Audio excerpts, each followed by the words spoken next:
준재 후송이 나오죠.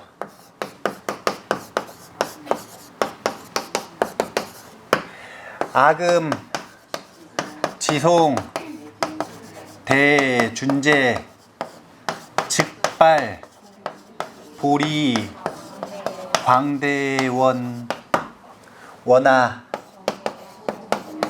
정해, 속, 원명, 원하,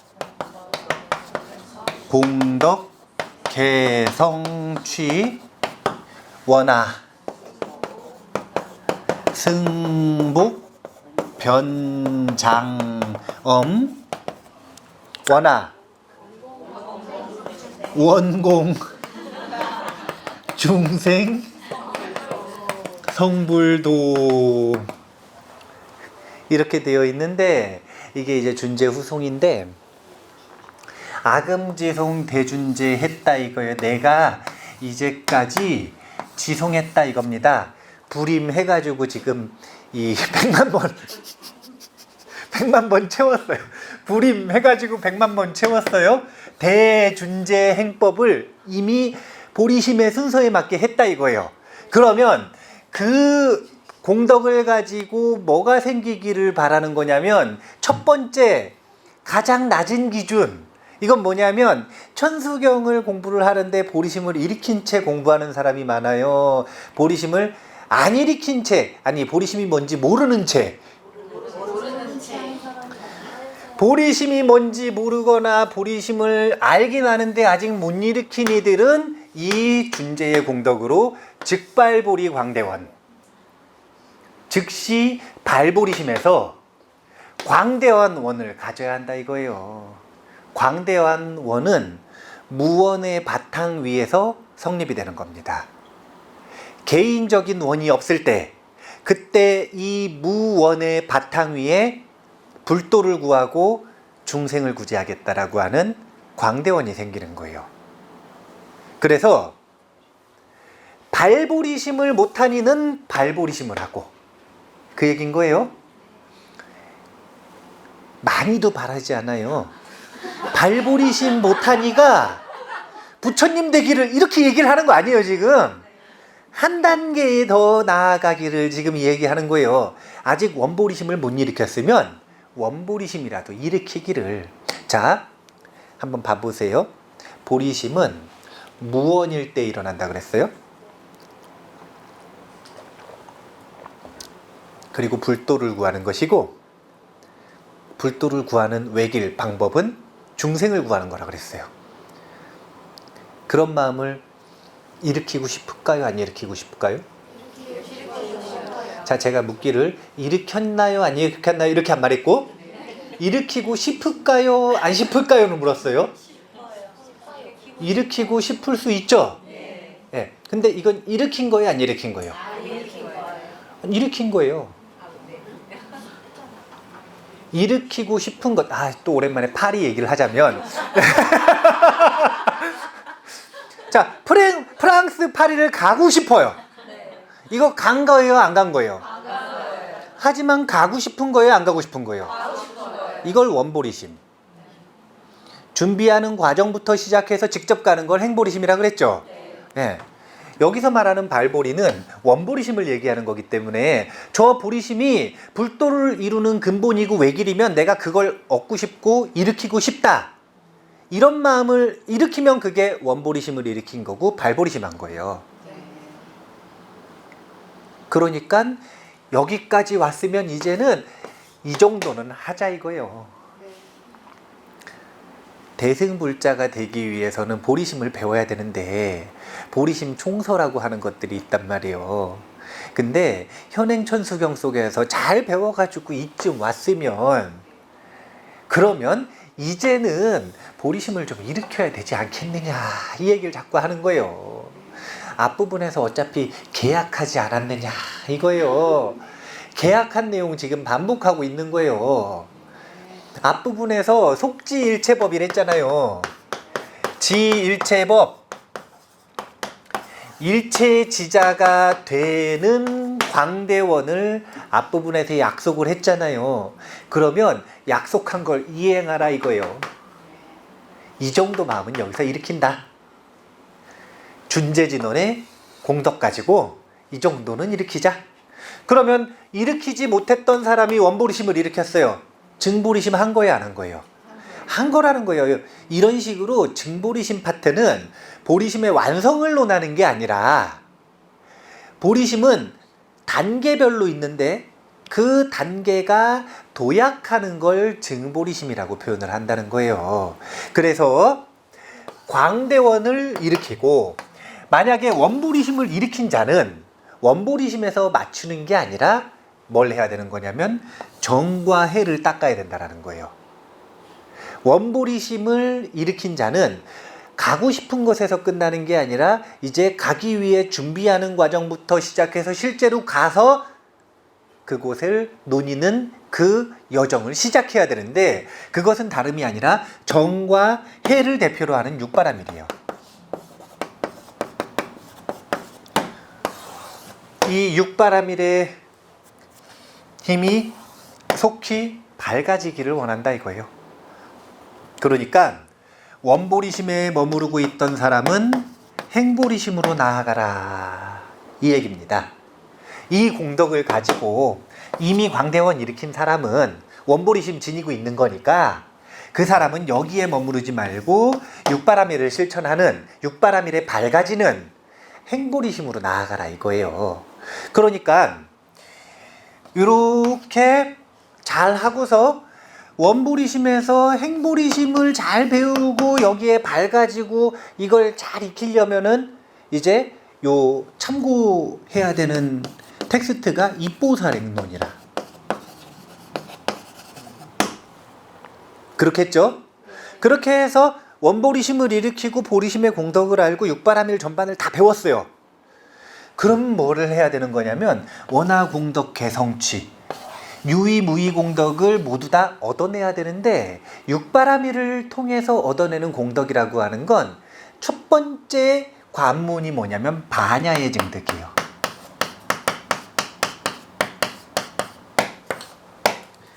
지금 여기가 앞부분에 해당이 되면, 증보리심 파트가 아니라 준재 파트가 아니라 앞부분에 해당이 되면 갖가지 유의공덕을 제가 이야기를 할 텐데, 여기서는 철저하게 지금 무의공덕에 초점이 맞춰져 있기 때문에 무의로 들어가는 입구는 바로 반야예요.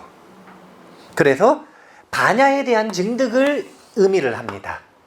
그러니까 행보리심은 육바라밀을 실천하는 것이라면, 여기서는 이제 그 육바라밀의 실천이 꽃을 피우기 시작하는 것. 그 꽃은 다름이 아니라 반야로 핀다. 그래서 이 원화공덕 개성취 이쯤 오면 이제는 증보리심에 해당이 된다, 이렇게 보면 되는 거예요. 반야를 증득하기 위해서 참고해야 되는 텍스트는 금강경이 있습니다. 그러면 그렇게 행보리심 실천에서 반야를 증득했으면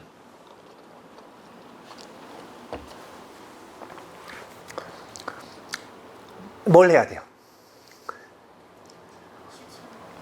뭘 해야 되냐면 이 수승한 지복의 정토장엄을 해야 되는 거예요. 정토장엄. 저 반야의 힘을 가지고 자신과 세상을 위한 정토장엄을 하는 거예요. 그래서 출보리심 파트가 된다, 이렇게 보면 됩니다. 요 천수경 전체 구조 속에서 증보리심 파트가 해당되는 게 뭐예요? 준재진원이죠. 근데 출보리심 파트에 해당되는 게 뭐죠? 왕생정토 시범문과 사홍선이죠. 왕생정토 시범문은 정토장엄이잖아요. 그죠? 네. 수승한 정토장엄을 이뤄내고, 그러니까 여기서 이제 용수보살은 반야를 증득하는 걸 명심보리라고 표현을 했는데, 마음이 밝아졌다 이거예요. 마음의 밝음을 증득했다 이거예요. 반야의 밝음을 증득한 것에서 머무르지 말고 정토를 장엄하는 것으로 나아가라 이거예요. 그리고 정토를 장엄하는 것에 나아가가지고의 최종 목적은 뭐냐? 공성불도예요. 공. 함께 공자겠죠? 맞아요? 틀리면 안 돼서. 다행이다. 함께 공자일 거예요. 함께 공자. 그러니까 일체 중생이 다 함께 성불한다. 10원에서 보면 마지막에 조동법성신, 여기에 해당이 되는 거겠죠. 10원의 구조와 정확하게 일치를 하는 거예요. 10원에서 즉발불이 광대원하는 건 속지 일체법부터 해석이 되죠. 그래서 이것을 가지고 세 가지를 준비해야 된다 그랬어요. 첫 번째는 지혜안, 두 번째는 도일체중하는 자비, 그리고 선방편. 이게 지금 삼종보리안이에요. 저기 옷만이 반매음 하면서 심은 거 삼종보리 그거예요.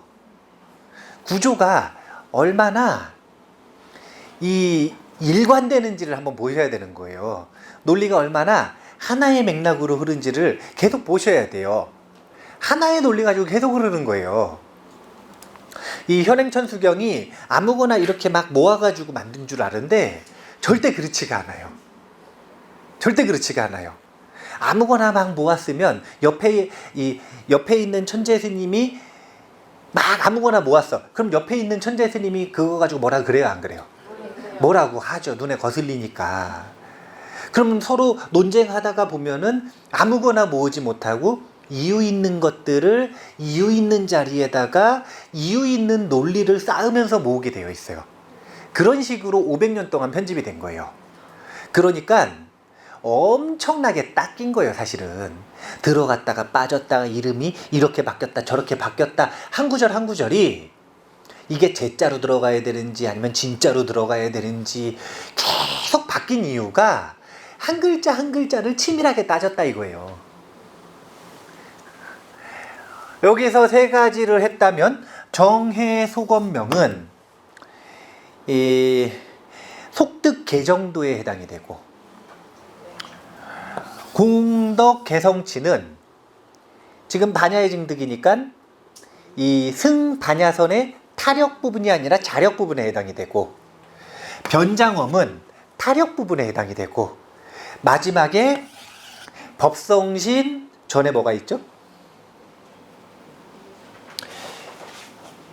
등원적산, 회무의사, 동법성신, 여기는 마지막 원공중생 성불도에 해당이 되는, 그래서 10원의 구조를 가지고 앞부분에 해당이 되고 하면 한 단계씩 더 나아가기를 지금 발언하고 있고, 이 추구하고 있는 내용이 요 준재후성이라고 보시면 되는 거예요. 그러니까 나아갈 바를 보여주는 겁니다. 하나의 이름으로 할 때는 보리심으로 나아가는 거고, 그 보리심으로 나아가는 걸 사람 각자에게 적용을 하면 근기가 다 다르니까 각자의 근기에서 한 발짝씩 더 나아가라 이거예요.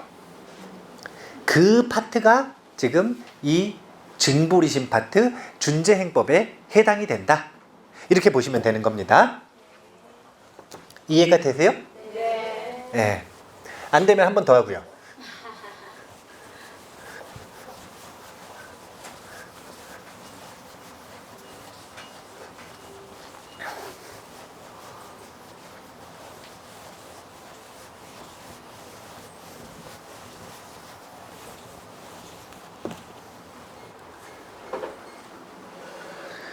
관세음보살은 아주 독특한 분이에요.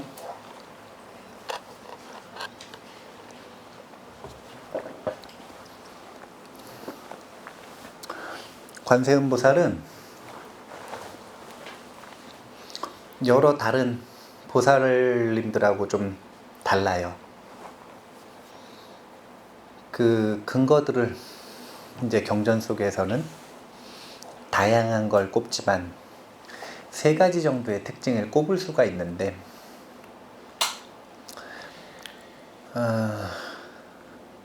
기억을 한번 되살려 보시면 전성문에서 보살문으로 넘어갈 때 개청을 하죠. 그때 말로만 개청을 하는 게 아니라 대광명의 신통을 놓습니다. 기억이 나세요? 네. 대광명의 신통을 놔요. 근데 비유를 하기를 뭐라고 비유를 하셨냐면 그 광명이 얼마나 밝은지 해나 달이 검어 보였대요.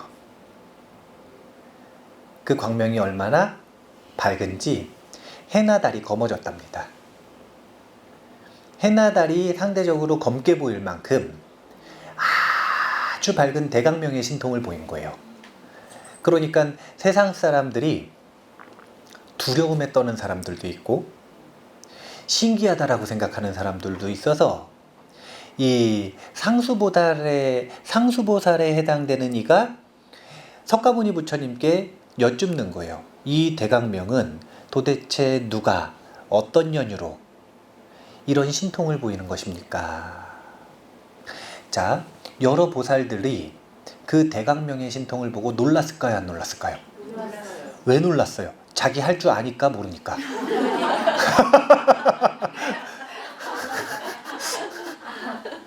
자기가 할 줄 모르니까. 이 정도는 석가모니 부처님 정도 돼야 하실 수 있는 건데 위력이 큰 대보살들도 못하는 신통인데 부처님도 아닌 저 관세음보살이 어떻게 이런 신통을 보이는가 놀란 거예요. 그러니까 관세음보살은 위력이 아주 공덕이 대단하다는 거죠. 그러니까 이 관세음보살이 위력이 대단한 이유가 있단 말이에요. 공덕이 없으면 그런 대광명의 신통을 보일 수 있어요, 없어요? 배터리가 없으면 소리가 안 나듯이 공덕이 없으면 안 된다는 거예요. 공덕이 없으면 안 된다는 거예요. 그래서 관세음보살이 도대체 왜 공덕이 그렇게 뛰어난가? 그것을 관음사상을 비춰서 본다면 관음사상 속에서 첫 번째는 관세음보살이 다른 보살하고 다른 점이 있어요. 다른 보살, 마하살, 대보살들과 다른 점은 첫 번째는 뭐가 다르냐면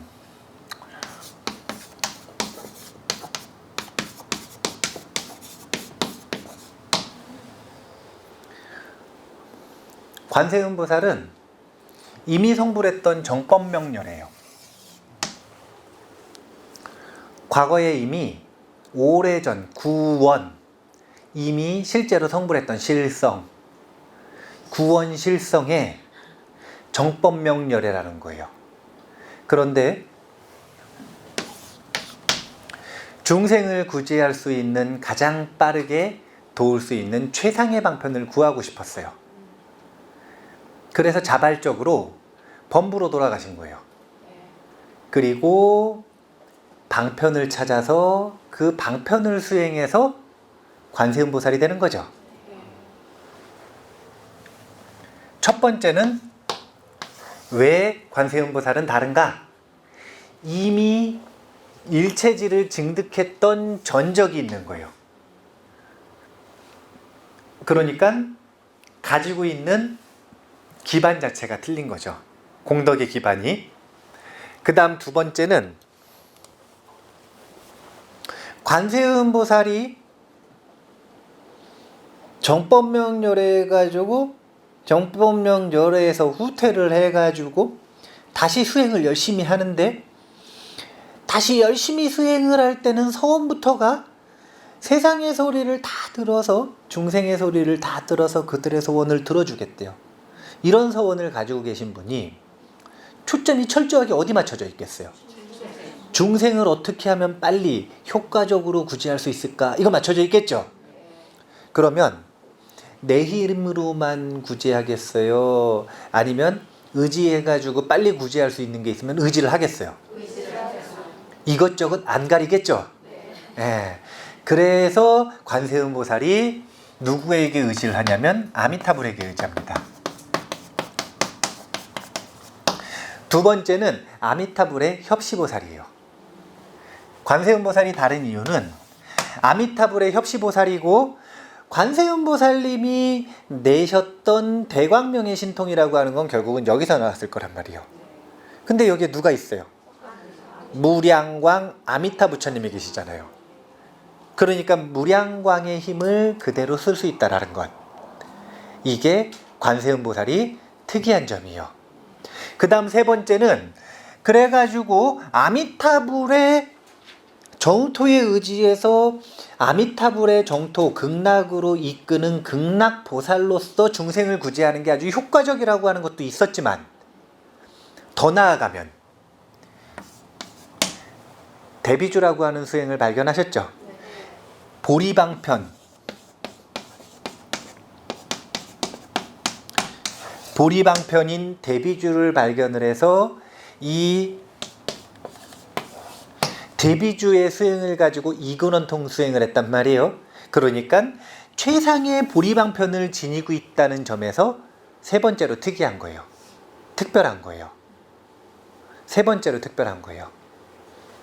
이런 아주 특이한 세 가지 위대한 공덕이 중첩되어 있기 때문에 관세음보살은 다른 보살들과 틀리게 이 뛰어난 공덕을 지니고 있었고 중생구제에 아주 큰 힘을 가지고 있었다. 그래서 관세음보살님이 인기투표하면 1위인 거예요. 인기투표를 하면은 관세음보살님이 그래서 1위예요. 자, 정법명열애로서 수행을 해서 아주 큰 자비서원으로 관세음보살이 됐어요. 이때가 교리 발달사를 놓고 보면 기원 전후입니다. 기원 전후. 네. 그러다가 맨 처음에는 기원 전후에는 제가 근데 생각해보니까 여기서는 이거 안 했네요. 교리 발달 다 안 했죠. 아, 절친에서만 했네요. 아, 절친 안 보셨구나. 네, 절친 안 보셨어요. 보셔야 돼요. 보셔야 돼요. 이게 교리 발달사적인 측면에서 보면 초기 불교에서 부파불교 대승이 시작되는 기원 전후의 시기가 있는데 이때 여러 불보살들이 출현을 하신단 말이에요. 출현한다라고 하는 건 세간 사람들의 입에 오르락 내리락 하기 시작했다라는 거죠. 타방부처님으로서 현존하는 여러 역할을 가진 보살님들로서 그때 가장 유력하게 인기투표 1, 2, 3위를 하는 게 누구였냐면 관세음보살, 그 다음에 미륵불, 그 다음에 아미타불이에요. 자, 관세음보살은 왜 인기가 많았을까요? 아, 그런 거 아니에요. 소원 들어준다니까요. 소원 들어준다니까. 소원 들어주는 지니 같은 역할인 거예요. 네. 네, 지니 같은 역할을 했던 게 관세음보살이니까 세상을 살아가는 힘든 사람들한테 관세음보살이 인기가 많았던 거예요. 두 번째, 미륵보살은 왜 인기가 많았을까요? 네. 역시 세상을 살아가는 힘든 사람들이 이 생은 안 되겠으니까 이번 생은 안 되겠으니 다음 부처님 오실 때를 기약을 하는 거예요. 그러니까 현세의 유토피아를 기다리는 사람들, 현세에 출현할 이세의 요 세상에 출현할 유토피아를 기다리는 사람들에게는 미륵불이 인기가 있었던 거예요. 근데 그럼에도 불구하고 오랜 시간 뒤에 오신다 그랬죠. 그러니까 깝깝해서 안 되겠는 거예요. 지금 당장 그냥 서방정토로 가고 싶은 사람들이 있어요. 극락으로. 그런 사람들에게는 아미타불이 인기가 있었던 거예요.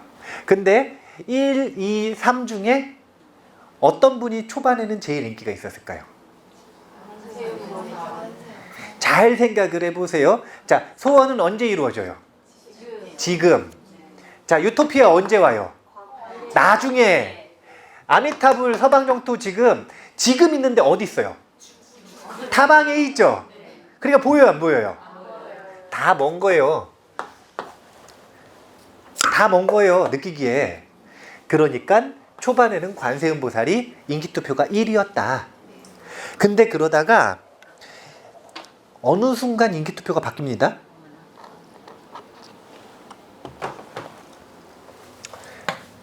세 분 중에 여러 불보살들이 등장을 한 이후에 가장 인기투표 1위로 급부상하는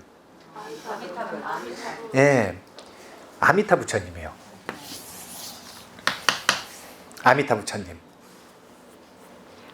심지어 제가 정토 수업 들을 때 그 정토 전공하신 스님, 교수님이 그 얘기를 하시더라고요.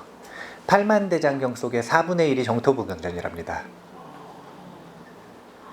중국 대장경 속에, 중국어로 되어 있는 대장경 속에 4분의 1이 정토 관련 서적들이라는 거예요.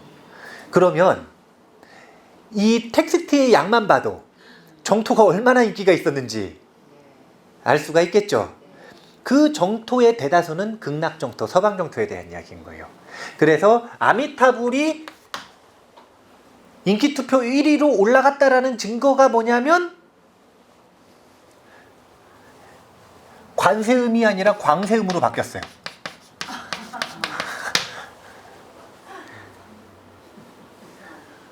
명칭이 관세음 말고 광세음도 있어요. 빛광자 써가지고 광세음이 있어요. 광세음은 두 가지 관점에서 추측해 볼 수 있는 이름인데, 두 가지 관점에서 첫 번째는 무량광의 협시보살을 나타내므로 보일 수도 있고, 두 번째는 오히려 반대로 예측을 하기도 해요. 그게 뭐냐면 아미타불이 법장비구일 때 만났었던 부처님 명호가 청광왕 정주열인가요? 네. 맞아요? 네. 아유, 기억이 안 나가지고. 아닌데, 세자제왕보살 아니에요? 절친에서 그렇게 말씀하셨어요. 누구라 그랬어요, 제가? 그러면 청광왕 정주열이에요. 자, 아닌데, 청광왕 정주열에는 관세음보살이 받은 게 청광왕 정주열이죠. 맞아요. 세자제왕보살 같은데? 구글 찾아보세요.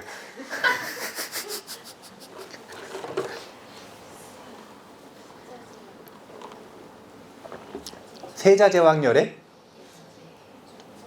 청광왕 정주열에는 관세음보살한테 대비주 알려주시는 분이 청광왕 정주열이고, 세자제왕열인가요?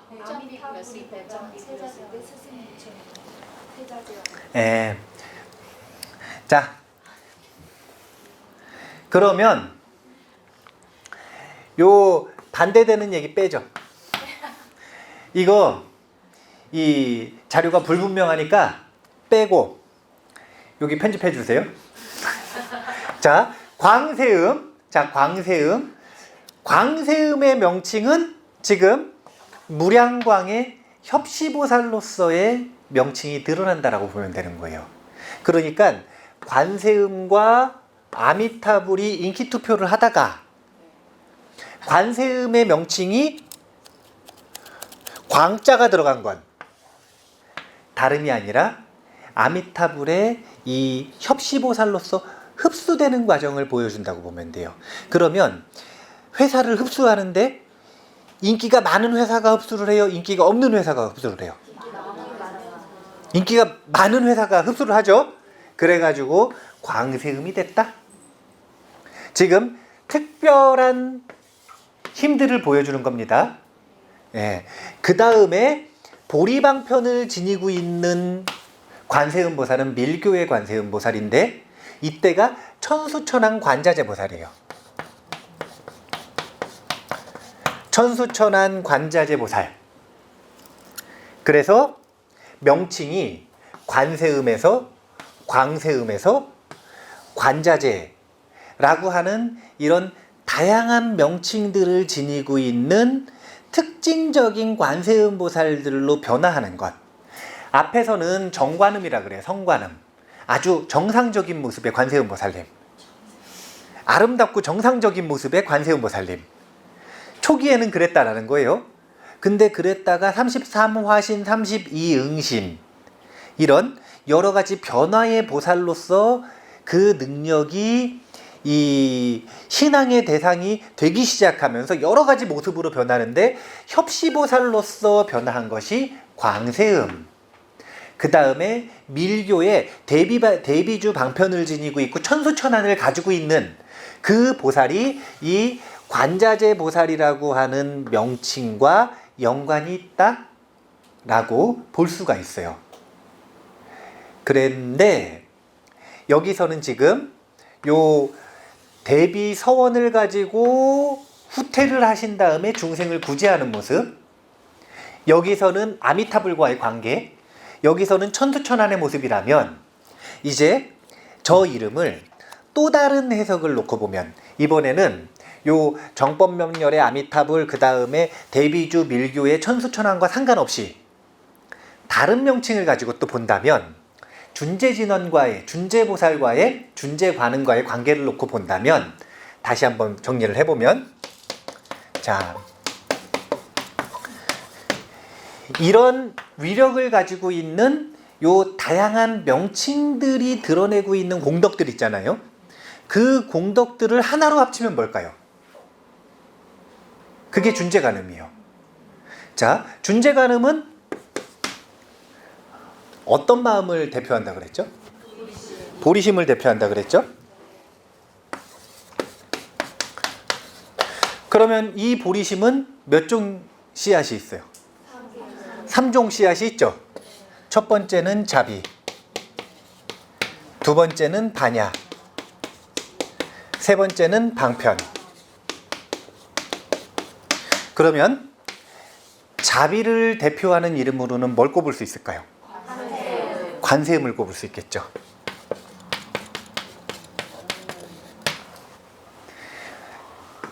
정법명열애로서 일체 중생을 위해 자발적 후퇴를 하시고 그들의 소원을 들어주면서 수행방편을 찾고 있는 관세음. 자비를 대표한다라고 할 수 있겠어요, 없겠어요? 있겠죠? 그렇게 찾다가 만난 게 뭐냐면 아미타불이에요. 극락세계에 본인이 편입되면서까지. 물론 이거는 이제 두 분의 관계가 아니라 인기투표 편입인데 인기투표에서 편입된 건데 사실상 인기투표가 만약에 관세음보살이 인기가 더 많았으면 아미타불이 관세음보살 밑으로 들어왔을 가능성도 있어요. 이 둘은 서로 간에 포섭될 수 있는 관계이기 때문에 그래요. 무량광은 뭘 상징해요? 아미타불은 빛을 상징하죠. 관세음은 감각기관 중에 뭘 상징해요? 소리를 상징하죠. 이 둘 다 진동이기 때문에 원통대사에게는 하나거든요. 소리가 빛의 밑으로 들어가든 빛이 소리 밑으로 들어가든 이거는 서로 원통한 거기 때문에 서로 상관이 없어요. 뭐에 따라 달라지는 거냐면 인기투표에 따라 달라지는 거예요. 인기투표에 따라. 그래서 아미타불과 관세음보살이 서로 이렇게 연관이 되는 것들은 이 진리의 세계의 입장에서 볼 때 사실은 이상한 일이 아닌 거예요. 그럴 수밖에 없는 일인 거예요. 그런데 아미타불 밑으로 들어간 광세음은 반야와 방편 중에 뭘 상징할 것 같으세요? 반야를 상징할 것 같지만 두 가지를 다 서로 교차해서 해도 되는데 여기 광세음에 해도 되고 여기 광세음에 해도 되고 여기 관자재 해도 되고 여기 관자재 해도 돼요. 근데 먼저 여기 광세음으로 한다면 어떻게 되는 거냐면 자 봐보세요. 훔은 지금 요거는 만이잖아요. 요거는 반매죠. 요건 훔이죠. 훔은 어떤 역할을 하는 거냐면 악업의 장애를 전부 사라지게 만드는 역할을 하는 힘이 훔이라 그랬어요. 옴이 법계의 근원을 상징하는 소리라고 상징의 소리로서 이야기하는 것처럼 악업의 장애를 사라지게 하는 힘을 지니고 있는 소리가 훔이라고 생각을 하는 거예요. 그러면 그 악업 장애는 빛이에요, 어둠이에요? 어둠 아니에요, 어둠. 그럼 그 어둠을 없애는 건 무엇이에요? 빛이잖아요. 그러니까 여기에 광세음이 해당이 될 수 있어요.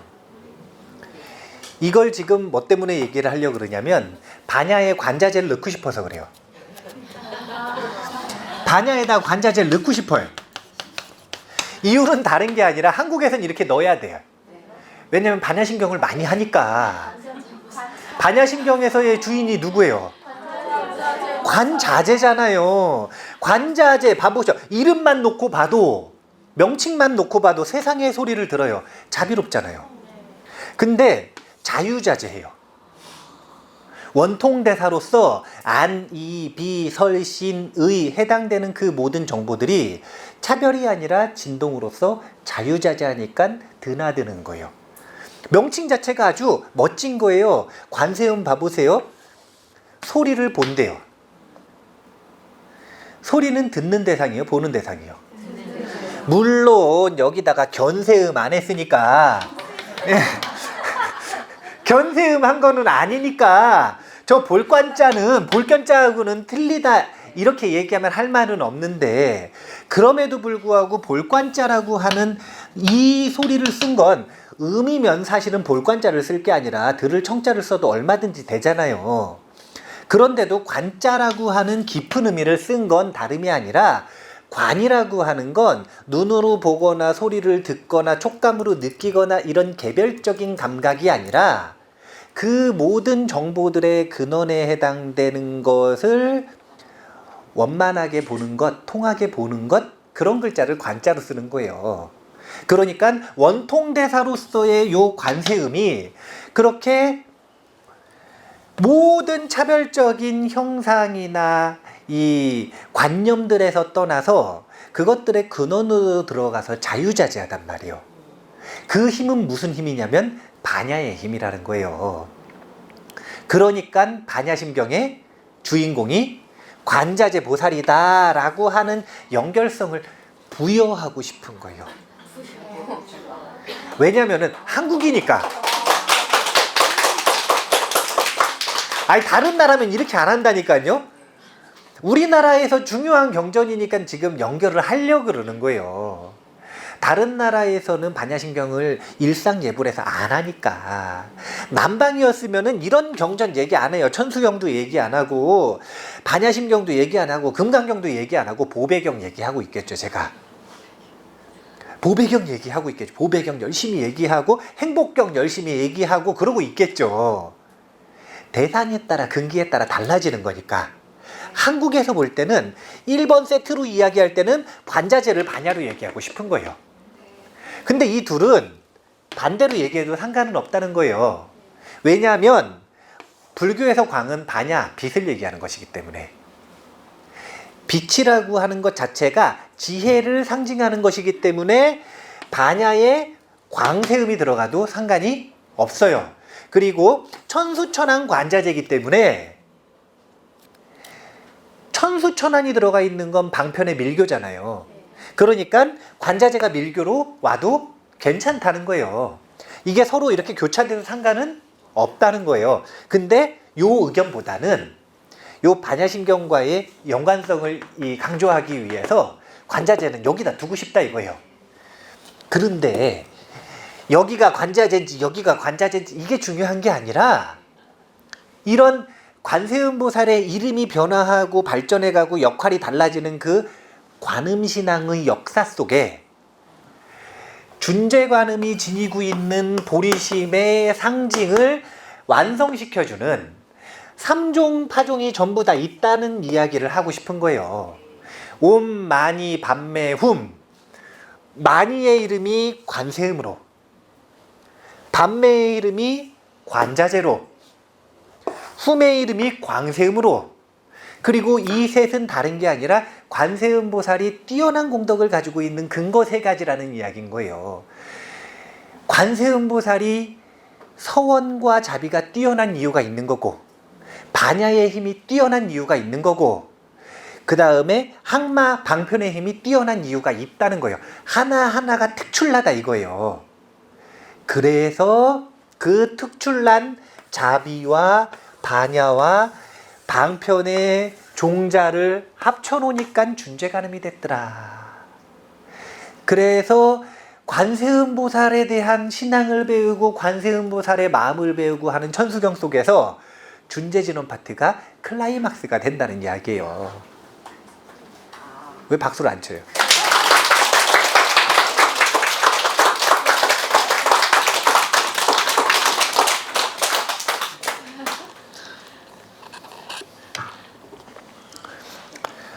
아이고,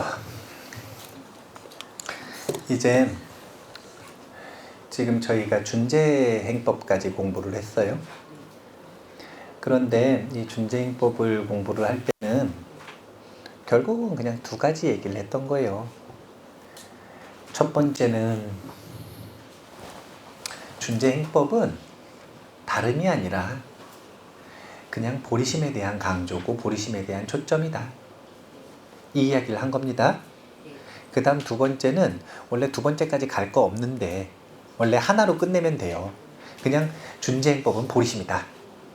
이렇게 끝내면 되는데, 근데 준재보살이 보리심을 상징하는 근거는 다름이 아니라 관세음보살님이 아주 특출난 공덕을 지녔었던 세 가지.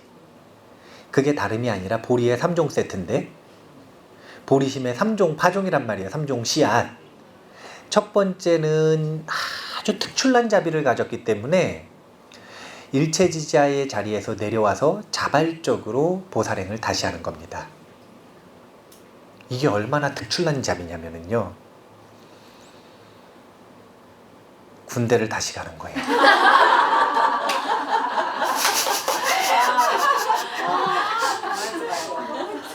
그러니까 비유가 좋아요? 예. 군대 안 갔다 오셨는데도 아시겠죠?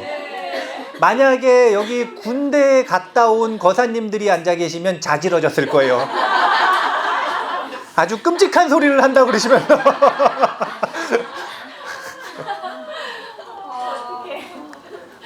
아니 그렇잖아요. 그 어려웠던 과정을 자발적으로 다시 가는 거 아니에요. 그게 아주 특출난 자비. 그 다음에 특출난 방편으로서의 반야의 힘은 저 반야를 완성하는 보리방편인 대비주를 지니고 있는 힘. 반야를 최상으로 빠르게 완성할 수 있는 방편이 대비주, 보리방편이란 말이에요. 그 힘, 반야를 완성시키는 촉매 역할을 하는 대비주의 힘, 이 법문을 지니고 있다는 것 자체, 그게 아주 뛰어난 반야의 힘이 있다라는 거고, 그리고 무량광, 아미타 부처님의 무량광을 그대로 쓸 수 있기 때문에 이 어두움의 무명의 장애를 깨트리는 데 있어서 가장 강력한 항마 방편을 지니고 있다는 것. 이렇게 삼종 종자가 명으로서 드러난다라는 이야기. 그래서 완성형이 시기도 딱 그런 거예요. 처음에 관세음이라고 하다가 나중에 협시보살로 갔다가 나중에 밀교의 천수천안이 됐다가 준재보살이 나오기 시작하는 거예요. 이런 식의 시대적 흐름을 따라서 관음신앙이 발전해 나가는 과정, 교리가 점차 원만해지는 과정, 그런 과정을 준재행법 속에서 근거로 그냥 한 번에 개략적으로 좀 보여드리고 싶었던 거예요. 자, 관세음보살의 본심 미묘, 아주 미묘한 본심이 육자대명 왕진원으로 표현이 되는 이유를 아시겠죠? 네. 예, 아시겠죠? 네. 예.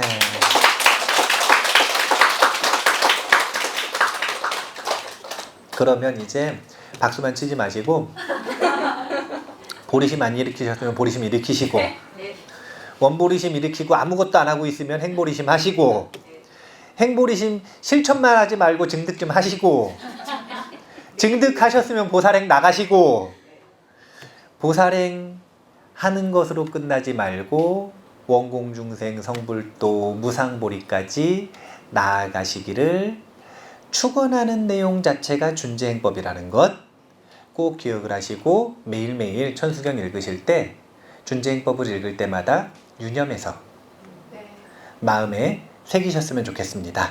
오늘 이만 마치겠습니다. 감사합니다.